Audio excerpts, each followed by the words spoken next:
ಪಟ್ಟಣ ಪಂಚಾಯಿತಿಯ ಅಧ್ಯಕ್ಷ ಚುನಾವಣೆಗೆ ಸಹಕಾರ ಮಾಡಿರ್ತಕ್ಕಂಥ ನಮ್ಮ ನೆಚ್ಚಿನ ಜನಪ್ರಿಯ ಶಾಸಕರಾದಂಥ ಸನ್ಮಾನ್ಯ ಶ್ರೀ ಸಿ.ಬಿ. ಸುರೇಶ್ ಬಾಬು ಅವರಿಗೆ ಮೊದಲಿಗೆ ಅಭಿನಂದನೆಗಳು ಸಲ್ಲಿಸ್ತಾ, ನಮ್ಮ ಆತ್ಮೀಯ ಎಲ್ಲ ಪಟ್ಟಣ ಪಂಚಾಯಿತಿ ಸದಸ್ಯರುಗಳು ಹಾಗೂ ಇಲ್ಲಿ ನಿಂತಿರ್ತಕ್ಕಂಥ ನಮ್ಮ ಆತ್ಮೀಯರು, ಹೆಚ್ಚಿನದಾಗಿ ನಮ್ಮ ದಯಾನಂದ್ ಅವರು, ದುರ್ಗಾಪರಮೇಶ್ವರ ದೇವಸ್ಥಾನದ ಗೌಡರು ಹಾಗೂ ಪಟ್ಟಣ ಪಂಚಾಯತ್ ಸದಸ್ಯರು, ನಮ್ಮ ಮಂಜುನಾಯ್ಕರವರು, ನಮ್ಮ ಪಟ್ಟಣ ಪಂಚಾಯತ್ ಸದಸ್ಯರು, ರತ್ನಮ್ಮ ರೇವಣ್ಣ ಅವರು, ಪಟ್ಟಣ ಪಂಚಾಯತ್ ಮಾಜಿ ಅಧ್ಯಕ್ಷರು, ಅಲ್ಲಿ ನಮ್ಮ ಜೊತೆಲಿ ಇದ್ದಾರೆ ಹಾಲಿ ಅಧ್ಯಕ್ಷರು, ಹಾಗೂ ಉಪಾಧ್ಯಕ್ಷರಾದಂಥ ಕಾವೇರಿ ನಾಗರಾಜ್ ಅವರು, ಹಾಗೂ ಜುಬೇರ್ ಅವರು, ಸಿದ್ದಿಕ್ರವರು, ಹಾಗೂ ನನ್ನ ಆತ್ಮೀಯ ಸ್ನೇಹಿತರಾದಂಥ ಹೇಮಂತ್ ಅವರು, ಇವರೆಲ್ಲ ಪಟ್ಟಣದ ಪರಿಶ್ರಮ ಒಂದಲ್ಲ ಎರಡಲ್ಲ, ಎಲ್ಲರಲ್ಲೂ ಒಂದು ಭಾವನೆ ಮೂಡಿತ್ತು.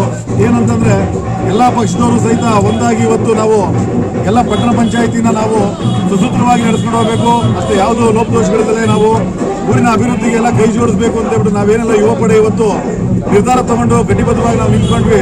ಇವತ್ತು ಅದಕ್ಕೆ ಎಲ್ಲ ಸ್ನೇಹಿತರಾದಂಥ ನಮ್ಮ ಸ್ನೇಹಿತರ ಸಹಕಾರ, ಎಲ್ಲ ಮತ್ತು ಸದಸ್ಯರ ಸಹಕಾರಗಳು ಮತ್ತು ಊರಿನ ಜನ ಸಹಕಾರಗಳು, ಶಾಸಕರ ಸಹಕಾರ, ಎಲ್ಲರ ಸಹಕಾರದೊಂದಿಗೆ ನಾವು ಇವತ್ತು ಒಂದು ಅಧ್ಯಕ್ಷ ಖಾತೆಯನ್ನು ಹಿಡಿದೀವಿ. ಪಟ್ಟಣ ಪಂಚಾಯತಿ ಅಧ್ಯಕ್ಷರಾಗಿ ಪ್ರೀತಿ ರಾಘವೇಂದ್ರ ಅವರು ಆಯ್ಕೆಯಾಗಿದ್ದಾರೆ. ಈ ಎಲ್ಲ ಒಂದು ಇದಕ್ಕೆ ಮೊದಲನೇದಾಗಿ ನಮ್ಮ ಕೌನ್ಸಿಲರ್ಗಳು ಎಲ್ಲರದು ತುಂಬ ಪರಿಶ್ರಮ ಇದೆ.